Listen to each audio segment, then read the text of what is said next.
I'm not really ready to start doing any more than low 20-mile days at this point. It is section 1, and I'm just trying to kind of get my trail legs and not do too much too quick. With that said, it's been kind of a luxury. I can kind of get up when the sun comes up, take my time, and just know that I don't need to be hiking all day to cover the miles that I want to cover.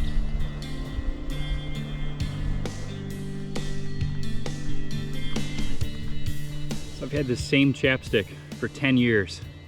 I actually got this on my first desert hike in Big Bend National Park. My lips were completely just scabbed over and bleeding. It was pretty disgusting, actually. I bought this chapstick after the end of that hike, and I've had this for 10 years.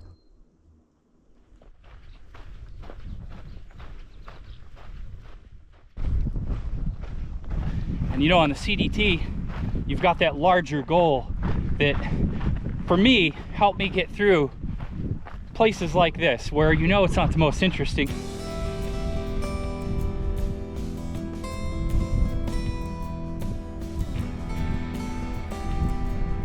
And now I'm entering the Squaw Ridge Lava Bed Wilderness. Wow, plenty of water here. Definitely not the most appetizing though. I just found this piece of obsidian. Seen a couple other pieces. Most of it hasn't been very glassy. Well, my road has ended, and now it looks like I'm off trail.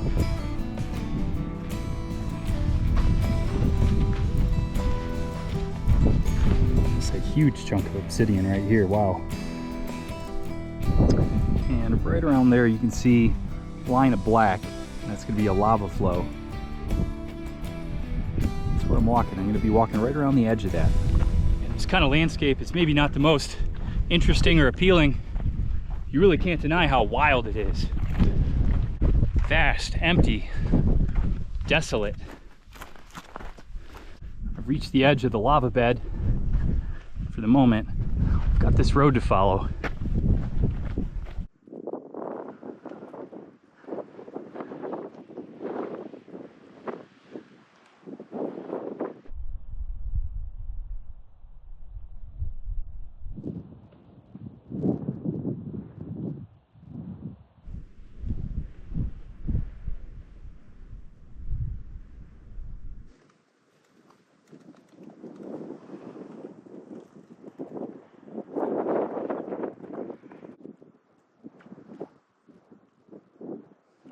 Out there in the distance is Christmas Valley, 18 miles away.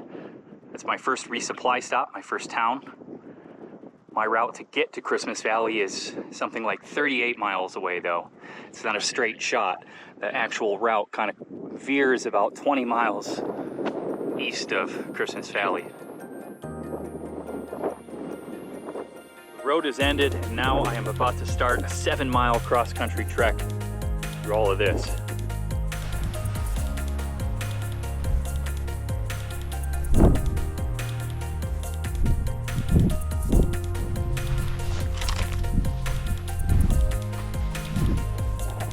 Wondering how many people even take this part of the trail, this official section. There is an alternate that goes right into Christmas Valley and walks in, whereas the official route runs like 20 miles east of Christmas Valley, and then you have to hitch into town.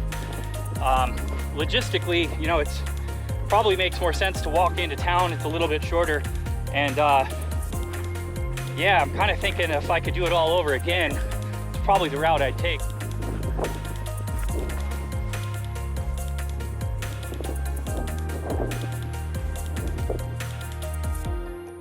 Stumbled upon this dirt road, and for the moment it's going in the direction I want it to go, so I'm gonna follow this. And the road's getting pretty faded here. It's starting to take me away from the direction I want to go, which is this way. It's cross-country travel once again.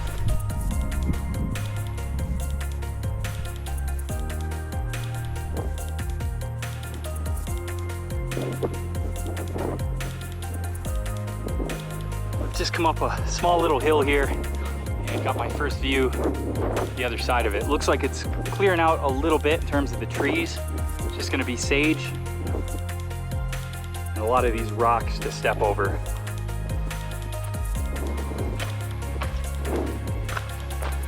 Still got like 3 miles of this stuff left. What I'm shooting for is Peters Creek Campground, and there's a couple of water spigots there. Fill up on water. Just gotta cross this big gully. I believe this is Peters Creek, which is dry. Bit of a little gorge here. This is kind of cool. I haven't really seen a whole lot like this. This is kind of stuff that I like to see along the way to make it a little bit more interesting, you know?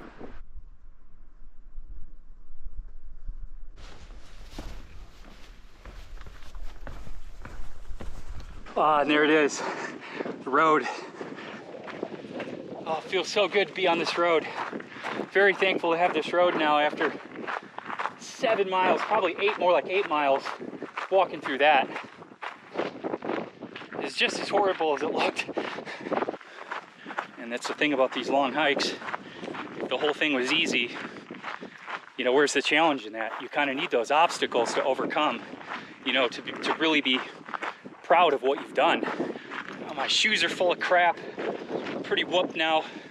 Probably be 23 miles or so on the day by the time I get to the water source. And it's a little bit more than I was planning on doing this first section. But I'm handling it all right. Just feeling a little tired. Well, this is the Peters Creek Campground.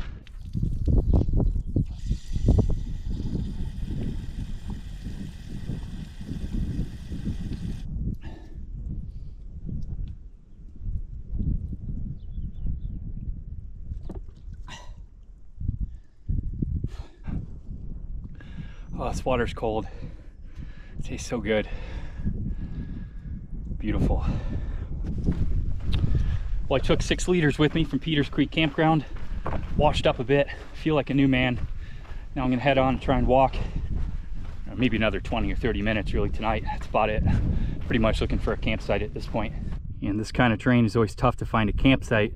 Anytime you see a big clearing like this, there's almost always a big anthill in the center of it. That won't do. Just reached this little tree here, about the only spot I found that has any kind of clearing that's not already occupied by an anthill. So this is going to be camp for tonight.